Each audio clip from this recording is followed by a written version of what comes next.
ফিরোজপুর গ্রামে রহিম নামে একটি চাষি তার বউয়ের সাথে থাকতো। রহিম খুব গরিব ছিল। চাষাবাদ করে সে সংসার চালাতো। রহিমের বউ সুমি অনেক বদরাগী প্রকৃতির ছিল। রহিমের কষ্ট একটুও বোঝার চেষ্টা করতো না।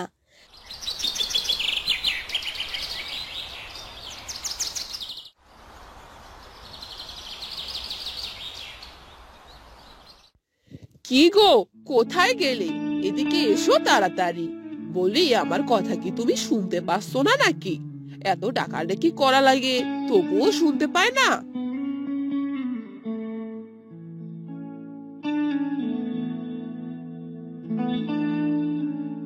হ্যাঁ বলো, কি হয়েছে? এভাবে ডাকছো কেন? আমার তো দেখি কানের 12টা বাজিয়ে দিলে। এভাবে কি কেউ ডাকে? কানের পোকা নড়িয়ে দিলে একদম। বলি, ডাকছি কি আর সাধেই? কোনো দরকার আছে জন্যই তো ডাকছি। ঘরে কোনো বাজার নেই। বলি, কি রান্না করব? এভাবে আর কতদিন চলবে? এভাবে চললে তো আমাদের না খেয়ে মরতে হবে। এই যে আবার শুরু হয়ে গেল। রোজ রোজ আর এরকম কথা শুনতে ভালো লাগে না। প্রতিদিনই একই কথা শুনতে হয়। দু একদিন একটু ভালো মন্দ না খেলে হয় না তোমার? এই চাষাবাদ করে যা কিছু পাই তা দিয়ে তো রোজ রোজ এত বাজার করা সম্ভব না। বাজার করতে পারবে না, খাওয়াতে পারবে না, তো বিয়ে করেছো কেন শুনি? কে বলেছিল বিয়ে করতে? সারা জীবন একাই থাকতে, তাহলেই তো হতো। আর এত খরচ করতে হতো না। হয়েছে, এবার থামো। তোমার জন্য একটু শান্তিতে বাড়িতেও থাকা যায় না। বাড়িতে আসলেই শুধু বক বক করেই যাও। একটু শান্তি মতো থাকতে দাও না। কি যে করি আমি! কি আর করবে? বাবা মা যে কি দেখে তোমার সাথে আমার বিয়ে দিয়েছিল বুঝি না। আর কি কোনো ভালো ছেলে চোখে পড়েনি যে তোমার মতো গরিব চাষির সাথে বিয়ে দিতে হলো? সুমির কথা শুনে রহিম অনেক কষ্ট পেল আর বাড়ি থেকে চলে গেল। সুমি সব সময় রহিমের সাথে এরকম ব্যবহার করত, কারণ সুমির বড়লোক ছেলে পছন্দ ছিল। তাই সুমি রহিমকে সহ্য করতে পারতো না, সব সময় খারাপ ব্যবহার করে যেত। আমার বই আমার কষ্ট বোঝে না। সব সময় কষ্ট দিয়ে কথা বলবে। আমিও তো মানুষ, আমারও তো কষ্ট লাগে। আমারও তো মন আছে, জানি না বউ আমার কষ্টটা কবে বুঝবে। রহিম মনে মনে এসব কথা বলছিল আর বাজারের দিকেই যাচ্ছিল, কারণ বাজার করে বাড়িতে না নিয়ে গেলে আজ আর রক্ষে নেই। তাই রহিম বাকিতে হলেও বাজার নিয়ে যাবে। রহিম যেতে যেতে বাজারে চলে গেল আর একটি সবজির দোকানের সামনে গেল। দাদা, আমাকে কিছু সবজি দাও তো। এবার ফসল উঠলেই তোমার সব পাওনা মিটিয়ে দিব। এভাবে আর কতদিন চলবে? রোজ রোজই যদি এভাবে বাকিতে জিনিস নিয়ে যাও, তাহলে পাওনা টাকা শোধ করবে কবে? আরে দাদা, বোঝই তো গরিব মানুষ, চাষাবাদ করে সংসার চালাতে হয়, তাই তো এত সমস্যা। দাও না দাদা, এবারের মতো বাকিতে দিয়ে দাও না।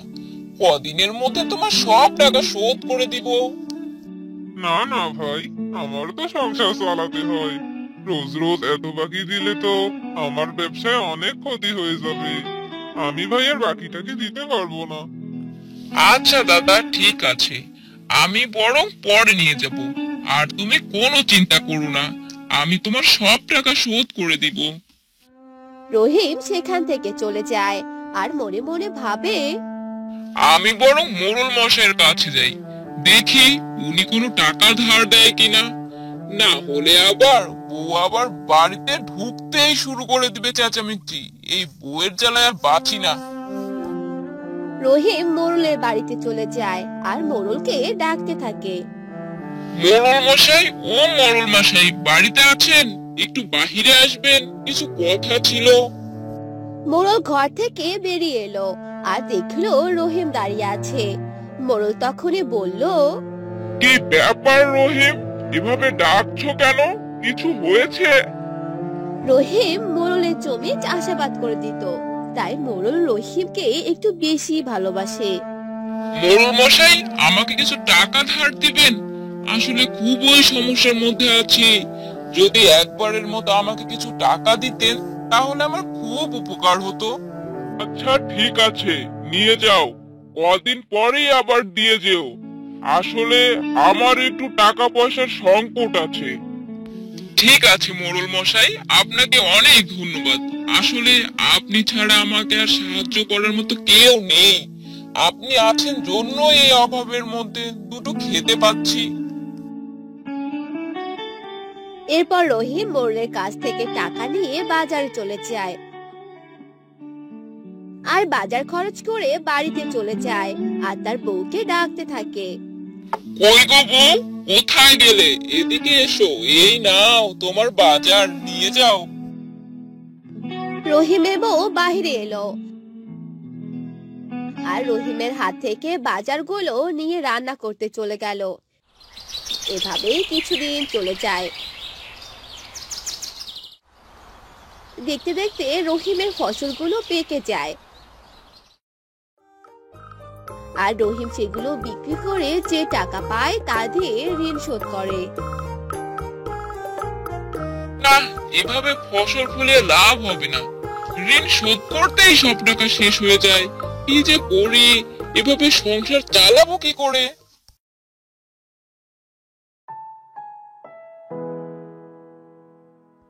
কি গো, সব ফসল তো বিক্রি করে এলে, কত টাকা লাভ হলো শুনি? কি আর লাভ হবে বউ, যা টাকা পাই সব তো ঋণ শোধ করতেই শেষ হয়ে যায়। বলি, এভাবে সংসার চলবে কি করে শুনি? সারাটা মাস চলবে কি করে? চাষাবাদ করো ভালো কথা, কিন্তু এত কম আবাদ করলে তো আমাদের না খেয়ে মরতে হবে।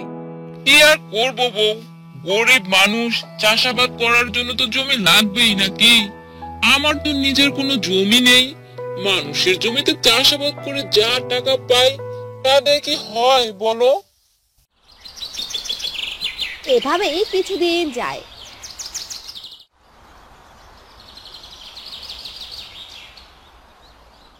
রহিমের বউ সুমি রহিমের এসব দরিদ্রতার সংসার আর সহ্য করতে পারে না, তাই রহিমকে সব সময় এড়িয়ে চলতো। রহিমকে আর আগের মতো পাত্তা দিত না, ঠিক মতো রান্না করতো না, এমনকি ঠিক মতো কথাও বলতো না। এসব তুমি কি শুরু করেছো শুনি? ঠিক মতো কথা বলছো না, রান্না করছো না, সব সময় আমাকে এড়িয়ে চলছো। কি হয়েছে, এটা কি তোমার? কি আর হবে, উপরওয়ালা আমার কপালে এই রেখেছিল। না পাচ্ছি ভালো মন্দ খেতে, না পাচ্ছি ঠিক মতো কাপড়। বলি, এক কাপড় আমি আর কতদিন পরবো শুনি? এভাবে কি জীবন চলবে? এসব তুমি কেন বলছো বউ? তুমি তো জানোই আমার অবস্থা। তুমি যদি আমাকে কষ্ট না বুঝো তাহলে কে বুঝবে বলো? এসব আমাকে বোঝাতে এসো না, আমি এসব কিছু শুনতে চাই না। আমি আর তোমার সাথে থাকতে পারবো না, চললাম আমি বাপের বাড়ি, তুমি থাকো তোমার সংসারে। এই বলে সুমি ব্যাগ নিয়ে বাপের বাড়ি চলে গেল আর যাওয়ার সময় বলে গেল, তুমি আর আমার আশা করো না, আমি আর কখনো এখানে আসবো না। তোমার থেকে অনেক বড় ঘরে আমি বিয়ে করব। গরিব চাষি কোথাকার। হে উপরওয়ালা, কেন আমাকে গরিব বানালে? আমার কষ্ট বোঝার মতো কেউ রইলো না। এসব বলে রহিম কাঁদতে লাগলো। কিছুক্ষণ পর রহিম মন খারাপ করে হাঁটতে হাঁটতে জঙ্গলে চলে গেল আর একটা বটগাছের নিচে বসে থাকলো। কিছুক্ষণ পর একটা সাধু সেখান দিয়ে যাচ্ছিল আর তিনি রহিমকে সেখানে দেখতে পেল। এ কি বাছা, তুই এখানে মন খারাপ করে বসে আছিস কেন? কি হয়েছে তোর? এরপর রহিম সাধু বাবাকে সব ঘটনা খুলে বলল আর সাধু বাবা রহিমের কথা শুনে তাকে কিছু সোনার মোহর দিল। এগুলো বিক্রি করে তুই চাষাবাদ করবি, তাহলে তোর আর কোনো কষ্ট থাকবে না। এই বলে সাধু বাবা সেখান থেকে চলে যায় আর রহিম অনেক খুশি হয়ে যায়।